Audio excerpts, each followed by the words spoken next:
வாழ்த்துக்கள். வேத ஆராய்ச்சி என்ற தலைப்பில் வேதாகமத்தில் உள்ள பரிசுத்த வேதாகமத்தில் உள்ள கருகலான பல வார்த்தைகளை ஒவ்வொரு வீடியோவிலும் ஒவ்வொரு வார்த்தைகளாக நாம் தியானிக்க போகிறோம்.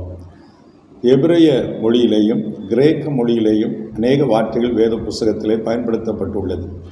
அதை பல இடங்களிலே நம்முடைய தமிழ் மொழியிலே மொழியாக்கம் செய்து அதற்கு அர்த்தம் கொடுக்கப்பட்டிருக்கிறது. ஆனால் அர்த்தம் கொடுக்கப்படாத அநேக வார்த்தைகளும் இருக்கின்றன. ஆகவே வேதத்தை இன்னும் கொஞ்சம் ஆழமாக அறிந்து கொள்வதற்காக இந்த வேத ஆராய்ச்சி என்ற தலைப்பில் உங்களோடு கூட இந்த மாதிரி வேதத்தில் உள்ள கருகலான வார்த்தைகளை குறித்து தெளிவாக நாம் ஆராயப் போகிறோம். அது கிறிஸ்துக்குள்ளே வளருவதற்கு உங்களுக்கு மிகவும் பிரயோஜனமாக இருக்கும் என்று நம்புகிறேன். ஆகவே இந்த நாளிலே நாம் என்ன வார்த்தை குறித்து தியானிக்க போகிறோம் என்றால், கேரார் என்று சொல்லக்கூடிய ஒரு வார்த்தை குறித்து நாம் தியானிக்க போகிறோம். கேரார். பிரியமானவர்களே, இது ஒரு எபிரேய வார்த்தை.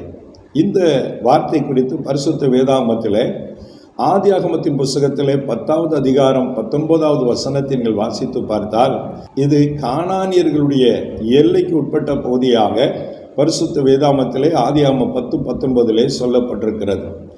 20வது அதிகாரம் 1, 2 அந்த வசனங்களை நீங்கள் வாசித்து பார்த்தால், இது இந்த கேரார் என்ற பகுதி பெலிஸ்தருடைய ஆளுகைக்கு உட்பட்ட பகுதியாக இருந்திருப்பதாக நாம் வாசிக்கிறோம்.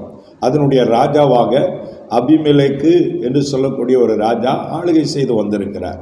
சரி, இந்த கேரார் என்ற வார்த்தைக்கு அர்த்தம் என்ன அப்படின்னா, தங்கும் இடம் அல்லது வசிக்கும் இடம் என்று சொல்லி அர்த்தமாகும். Place of shelter or habitation என்று சொல்லக்கூடிய வார்த்தை ஆங்கிலத்திலே பயன்படுத்தப்பட்டிருக்கிறது. ஆகவே வசிக்கிற இடம் அல்லது தங்கும் இடம், மனிதர்கள் வசிப்பதற்கு நல்ல வசதி வாய்ந்த நல்ல ஒரு செழிப்பான ஒரு பகுதியாக காணப்பட்டிருக்கிறது. பிரியமானவர்களே, இந்த வார்த்தைக்கு போர்ச்சுகீசிய மொழியில் ப்ரொடியூஸ் என்ற விளக்கம் கொடுக்கப்பட்டிருக்கிறது. உருவாக்குதல் அல்லது உற்பத்தி செய்தல் என்று சொல்லக்கூடிய அர்த்தத்தில் இந்த கேரார் என்ற வார்த்தை பயன்படுத்தப்பட்டு அதற்கு அந்த மொழியிலே அந்த விளக்கம் கொடுக்கப்படுகிறது.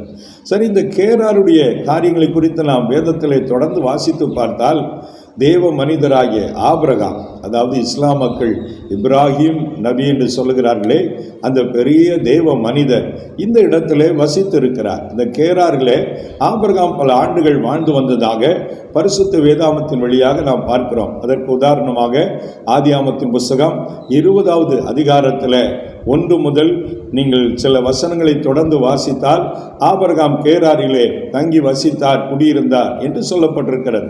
இதே கேராரிலே தான் ஆபிரகாமுடைய மகனாகிய ஈசாக்கும் குடியிருந்திருக்கிறார். அதை குறித்து